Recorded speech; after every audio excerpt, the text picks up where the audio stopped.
అప్పుల బాధలు వెంటాడుతున్నాయా? అయితే 6 JVR వారి జాతిరత్నాలు ధరించండి. హాయ్, వెల్కమ్ టు మనం టీవీ. మనం టీవీ మన కోసం.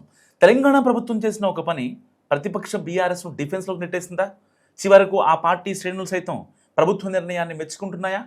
కాంగ్రెస్ బీఆర్ఎస్ ప్రభుత్వాల మధ్య పోలిక పెట్టి మాట్లాడుతూ అప్పట్లో మనోళ్ళు తప్పు చేశారని గులాబీ కార్యకర్తలే ఎందుకంటున్నారు? అసలు ఏ విషయంలో ఆ స్థాయి పోలిక వచ్చింది?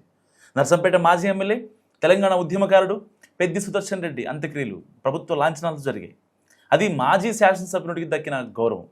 మామూలుగా అయితే ఇదేమంత చర్చనీయాంశం కాదు, కానీ ప్రస్తుతం రాష్ట్రంలో ఉన్న రాజకీయ పరిస్థితుల దృష్ట్యా కాంగ్రెస్ సర్కార్ నిర్ణయంపై రకరకాల అనాలిసిస్లు నడుస్తున్నాయి. అసలు సుదర్శన్ రెడ్డి ఆరోగ్యం విషమించినప్పటి నుంచే ప్రభుత్వం స్పెషల్ కేర్ తీసుకుంది. వరంగల్ హాస్పిటల్ నుంచి సికింద్రాబాద్ హాస్పిటల్ వరకు గ్రీన్ ఛానల్ ఏర్పాటు చేసింది తెలంగాణ ప్రభుత్వం. దీంతో కేవలం గంటన్నర లోపే మాజీ ఎమ్మెల్యేని మెరుగైన వైద్యం కోసం తరలించడానికి సాధ్యపడింది. ఇక 4 రోజుల పాటు అత్యాధునిక చికిత్స అందించినప్పటికీ చివరి నిమిషం వరకు మృత్యుతో పోరాడి ఓడిపోయారు ఆయన. సుదర్శన్ రెడ్డి భౌతికాయాన్ని వరంగల్లోని అమరవీరుల స్తూపం దగ్గరకు, తర్వాత ఆయన స్వగ్రామానికి భారీ ర్యాలీతో తీసుకెళ్లారు. అక్కడి వ్యవసాయ క్షేత్రంలో పూర్తి అధికారిక లాంఛనాలతో అంత్యక్రియలు జరిగాయి. వాస్తవానికి మాజీ ఎమ్మెల్యే భౌతికాయానికి అధికార లాంఛనాలతో అంత్యక్రియల కోసం ప్రభుత్వానికి ఎలాంటి విన్నపాలు రాలేదు. ఇక కుటుంబం నుంచి కానీ, ఇటు ఆయన ప్రాతినిధ్యం వహించిన బీఆర్ఎస్ నుంచి కానీ కోరలేదు. కానీ ఆ విషయంలో ప్రభుత్వమే చొరవ తీసుకోవడం గురించి ప్రస్తుతం తెలంగాణ రాజకీయాల్లో ఒక చర్చ జరుగుతోంది. ఉద్యమకారులు, పెద్ద అభిమానులతో పాటు మరీ ముఖ్యంగా బీఆర్ఎస్ శ్రేణుల్లో కూడా ఇది తెలంగాణ ఉద్యమకారుడికి దక్కిన గౌరవం అని మాట్లాడుకుంటున్నారట. 100కి 100 పాళ్ళు ఈ గౌరవానికి సుదర్శన్ రెడ్డి అర్హుడేనని అంటున్నారు. అధికార పార్టీకి చెందని సిట్టింగ్ ఎమ్మెల్యే కాని నేత అయినప్పటికీ ప్రభుత్వం ఎలాంటి భేషజాలకు పోకుండా గౌరవించిందంటూ ఒక పాజిటివ్ వైబ్ క్రియేట్ అయిందన్నది విశ్లేషకుల అభిప్రాయం.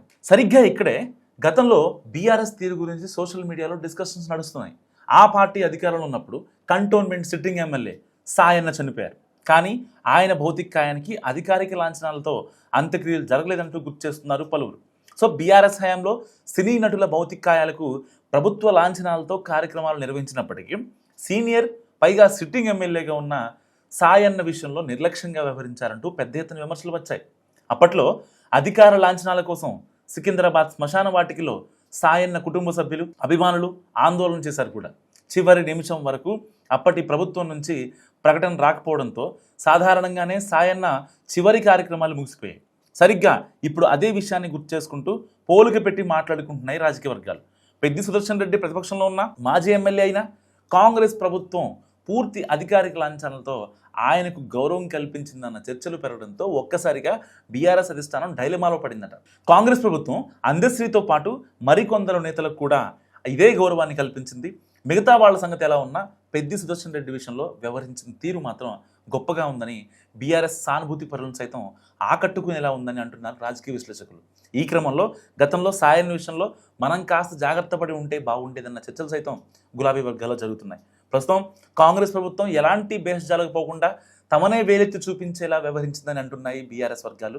అదే సమయంలో ఉద్యమకారుల విషయంలో రాజకీయాలకు తావు లేకుండా భవిష్యత్తులో కూడా ఎలా వ్యవహరిస్తే బాగుంటుందని, అది మంచి పరిణామం అంటున్నారు రాజకీయ విశ్లేషకులు. మరి మీరేమనుకుంటున్నారు? మస్తుగా కామెంట్ చేయండి.